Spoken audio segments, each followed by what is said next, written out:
I was their safety net, their silent donor, until the day I realized I'd been written out of the story I helped fund. I used to think love was a ledger. Every sacrifice I made, every dollar I gave, was a tally mark that had earned me a place at the family table. But last month, when my brother's wedding came and went without my name on the guest list, I learned the truth. You can give everything and still be a ghost. My name's Jonah. I'm 32, and this is the story of how I stopped haunting my own life. It started with a text. Not from my brother, Marcus, or my mom, but from my cousin, Renee. A photo of her in an emerald dress captioned, "Ready for Marcus's big day."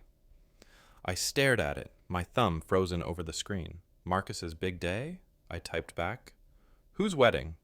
Her reply hit like a slap. "Marcus's, LOL, this Saturday." My heart sank into my stomach, a cold, heavy stone. My only brother was getting married in 4 days, and I wasn't invited. Not a call, not an email, not even a pity invite to fill a seat. I called Mom.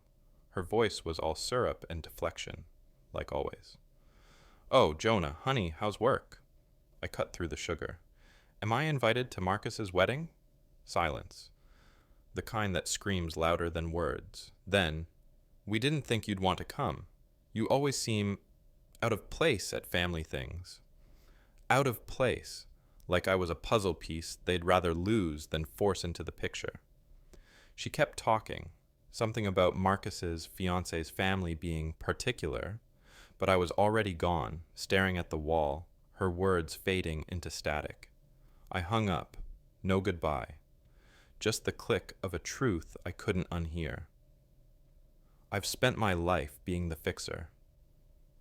When Marcus's dream of a tech startup crashed 2 years ago, I wired him $15,000 to save his apartment. No contract, no questions, just a quiet transfer from my savings. When Mom's car broke down, who paid for the repairs? Me. When Renee needed a deposit for her art school, who Venmo'd it without a second thought? Me, always silent. I thought that's what family did. Show up, no strings attached. But that silence bought me nothing but erasure. The day of the wedding, I didn't check social media. I didn't need to see Marcus in a tailored suit, toasting with people who didn't know I existed. I pictured it anyway. The clink of champagne glasses, the laughter, the speeches where my name was a blank space. I sat on my couch, coffee gone cold, and opened my banking app. The monthly $1 transfer to Marcus's account stared back at me, set to auto-pay tomorrow. My finger hovered over cancel. I wasn't angry. I was awake. I pressed it. The screen blinked. Transfer canceled. And for the first time, I didn't feel like I owed them anything. 2 days later, my phone exploded. 7 missed calls from Mom, 10 from Marcus, 3 from Dad. Dad, who hadn't called me since I graduated college. Then a voicemail from Marcus. His voice was tight, frayed at the edges. "Jonah, hey, the bank's saying the payment didn't go through. We're in a bind, man. Can you call me, please?" I didn't play it again. I didn't need to. I knew the math. The mortgage was due, and without my money, their perfect life was cracking. I scrolled through the family group chat, muted for years but never abandoned. "Marcus, anyone know what's up with Jonah?" Mom, "He's just being dramatic again." Then Dad, out of nowhere. "Maybe if you hadn't left him out of the wedding, he'd pick up." I froze.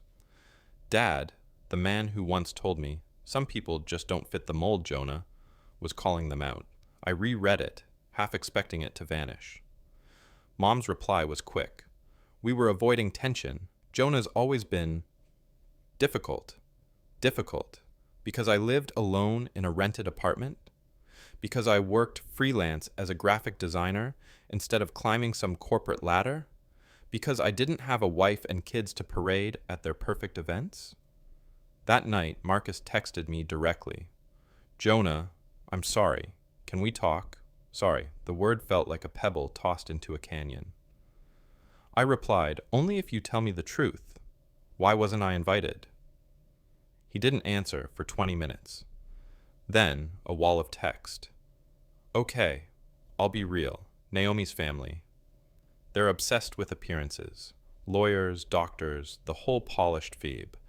They looked you up, saw your freelance stuff, your YouTube channel on sustainable living. They called you quirky. Said you'd clash with their image. Mom thought it'd be easier to just not invite you. There it was. I wasn't family. I was a blemish on their Instagram aesthetic. My own brother, my own parents, chose their image over me. I didn't cry. I didn't rage. I just typed, my fingers steady. You let strangers decide I wasn't worth a seat at your wedding. I've been your bank, your backup, your ghost for years. But I'm done. I hit send. The read receipt popped up instantly. No reply. The next day, Dad called. I let it go to voicemail. His voice was heavy, like he'd aged a decade. Jonah, we messed up. We didn't see how much you carried for us. We're not asking for forgiveness, not yet, but we're here if you want to talk. I sat with that for hours, the weight of his words mixing with the ache in my chest. For the first time, I wasn't the one begging to be seen. I wasn't chasing their approval.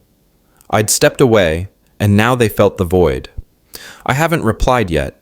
Not to Dad, not to Marcus. I'm not sure I will. Because this isn't about revenge. It's about reclaiming the space I deserve. I spent years thinking love meant giving until I was empty.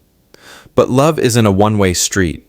It's not a ledger. It's a table where everyone gets a seat, or no one does. So here I am, no longer the ghost. If you've ever felt erased by the people who should love you most, drop a comment. Tell me your story. How did you find your way back to yourself? Because I'm still figuring it out, and maybe we can learn from each other.